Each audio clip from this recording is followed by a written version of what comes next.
Witam na kanale Podróże te małe i te duże. Dzisiaj pospacerujemy po Poznaniu. Przejdziemy się od dworca głównego na Stary Rynek, pospacerujemy po parku Cytadela, odwiedzimy plac Kolegiacki i poznamy legendę o słynnych poznańskich koziołkach. Zapraszam na wspólny spacer.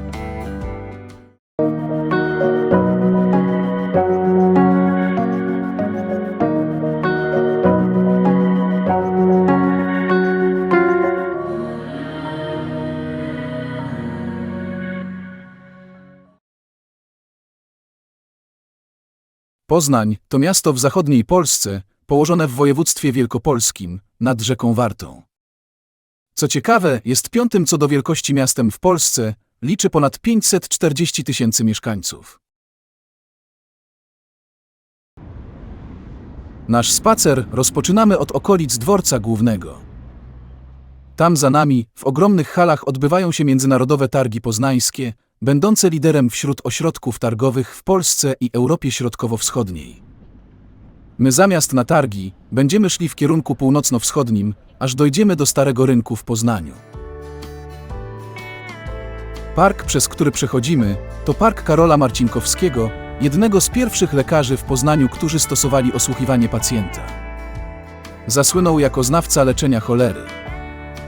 Co ciekawe, park ten wcześniej nosił nazwę Parku Schillera, niemieckiego poety i historyka. Nazwę zmieniono w 1919 roku.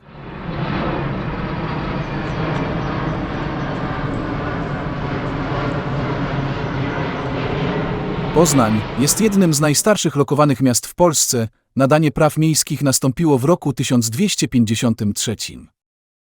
Stolica Wielkopolski była jednym z miast królewskich korony Królestwa Polskiego oraz, co niezwykle ciekawe, stolicą Polski w latach 1290–96. Wiedzieć również należy, iż ówczesne określenie stolicy państwa miało nieco odmienne znaczenie niż to, które znamy obecnie i nie zawsze dotyczyło stałej siedziby, skąd sprawowano władzę. Co również ciekawe, to prawdopodobnie w Poznaniu odbył się chrzest Polski, a dokładnie na Ostrowie Tumskim w Poznaniu w 966 roku. Bez wątpienia, złotym okresem dla Poznania był okres renesansu, zbudowano wówczas wiele zabytkowych budowli, a rynek, do którego się udajemy, stał się ważnym ośrodkiem handlu. Najgorszym zaś okresem był wiek XVII, kiedy to miasto nękały wojny i epidemie. Poznań w XIX wieku stał się częścią zaboru pruskiego, wracając do Polski po I wojnie światowej. Niemcy zajęli Poznań 10 września 1939 roku. Podczas okupacji hitlerowskiej Poznań wcielono do Niemiec jako stolicę tzw. Wärtergau. Po ciężkich walkach Poznań został wyzwolony 23 lutego 1945 roku. Zniszczenia wojenne sięgały 55%, zaraz po wojnie rozpoczęto zaś odbudowę Poznania. Ta budowla w oddali to fontanna Wolności w Poznaniu. Co ciekawe, fontanna składa się z 2 10-metrowych skrzydeł lub żagli, po których spływa woda. Jej wysokość to 9 metrów i została otwarta w roku 2012. Jeśli spodobał Ci się mój film i chcesz być powiadamiany o kolejnych filmach, kliknij przycisk subskrybuj pod tym filmem. Dotarliśmy w końcu na Stary Rynek w Poznaniu. To centralny plac otoczony kolorowymi kamienicami, na którym to rynku znajduje się słynny ratusz, do którego podejdziemy nieco później. Pierwsze, co rzuca się nam w oczy, to fontanna Neptuna. Jest to jedna z 4 fontan, które umieszczone są w każdym z rogów Starego Rynku. Stary Rynek w Poznaniu datuje się na XIII wiek, okres kiedy to Poznań uzyskał prawa miejskie. Rynek pełnił funkcję centrum handlowego, gdzie odbywały się targi i spotkania kupców. Każdego roku w czerwcu Stary Rynek staje się miejscem jarmarku świętojańskiego, najstarszego i największego jarmarku w mieście. Wspomniany ratusz to dawna siedziba Rady Miejskiej, jeden z najcenniejszych zabytków architektury renesansu w środkowej Europie. Widnieje na pocztówkach i wielu gadżetach pamiątkowych. Został wybudowany na przełomie XIII i XIV wieku.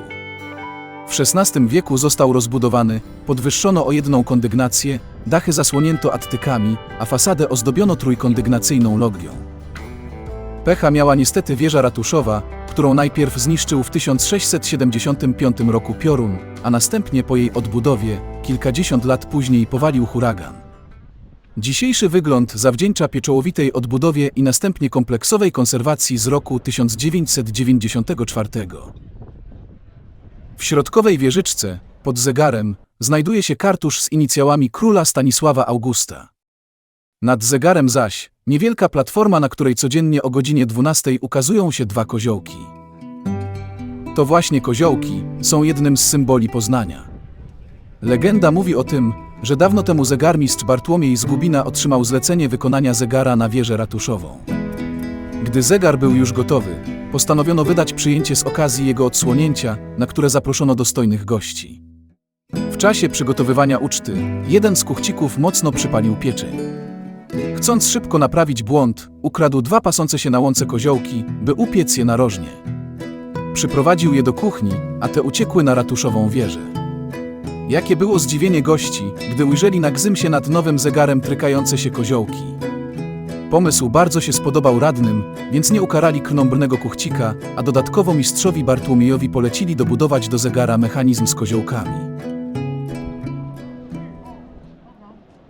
Tuż obok ratusza znajduje się pręgierz, który służył do wykonywania m.in. kary chłosty, obcinania uszu, palców czy obcinania ręki. Przywiązywano doń także skazanych na karę śmierci, na kilka godzin przed wykonaniem wyroku w innym miejscu.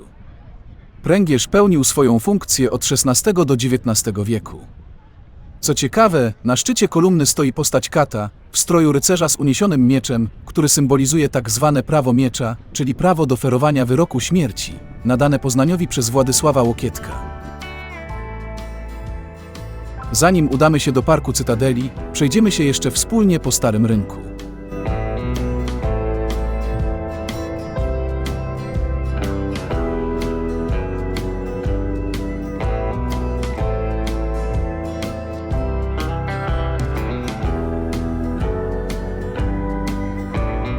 Tak na marginesie, ten pomnik to pomnik świętego Jana Nepomucena. Jego historię opowiadałem w filmie o Pradze, na który to film przy okazji serdecznie zapraszam. Postanowiliśmy jeszcze podejść na Plac Kolegiacki, który znajduje się w przeciwnym kierunku niż Cytadela. Plac ten powstał po rozebraniu w roku 1802 Kolegiaty Świętej Marii Magdaleny, od której to również Kolegiaty nosi swoją nazwę. Został tu postawiony 12-metrowy stalowy obelisk, zegar historii oraz elementy obrazujące w przestrzeni zarys dawnej świątyni. Co ciekawe, pomnik ten wykonany jest z polerowanej stali nierdzewnej, a jego części wyższe i niższe symbolizują okresy świetności kościoła oraz katastrofy budowlane dotykające świątynię. Dodać należy, że przy Placu Kolegiackim znajduje się również m.in. Urząd Miasta w gmachu dawnego Kolegium Jezuickiego, czy pomnik poznańskich koziołków.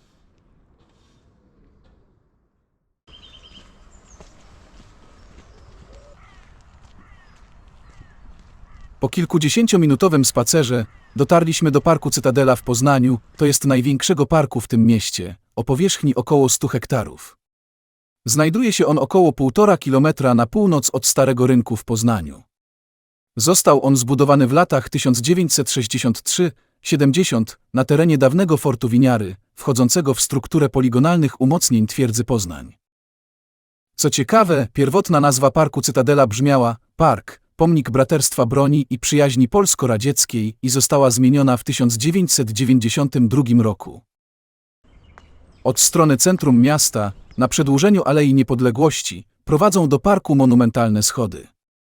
Na szczycie schodów znajduje się pomnik bohaterów, który liczy 23 metry wysokości i który został odsłonięty w pierwszą rocznicę wyzwolenia Poznania spod okupacji niemieckiej, 23 lutego 1946 roku. To właśnie na Cytadeli odbywa się co roku największe na świecie widowisko pasyjne, natomiast w roku 2009 odbył się tu koncert zespołu Radiohead. Na terenie parku znajdują się również cmentarze, m.in. garnizonowy i bohaterów radzieckich. Na cmentarzu garnizonowym, liczącym ponad 1500 grobów, znajdują się mogiły wojskowych, a wśród nich mogiły powstańców styczniowych czy wielkopolskich. W roku 2002 Z okazji obchodów 750-lecia lokacji miasta na terenie parku stanęła instalacja Magdaleny Abakanowicz, Nierozpoznani. W ocalałych budowlach fortecznych mieszczą się dwa muzea, mianowicie Muzeum Uzbrojenia i Muzeum Armii Poznań. W Muzeum Armii Poznań prezentowane są militaria, fotografie, dokumenty. Natomiast Muzeum Uzbrojenia w swoich zbiorach posiada oprócz ikonografii, fotografii i militariów także dużą kolekcję sprzętu wojskowego. W zbiorach znajdują się czołgi, samochody, samoloty, śmigłowce, haubice i armaty. Co ciekawe, Muzeum Uzbrojenia bierze udział w organizacji corocznej rekonstrukcji historycznej Bitwa o Poznań 1945, w trakcie której na pokaz wystawiany jest sprawny sprzęt z muzeum, jak również eksponowane są pojazdy z innych kolekcji.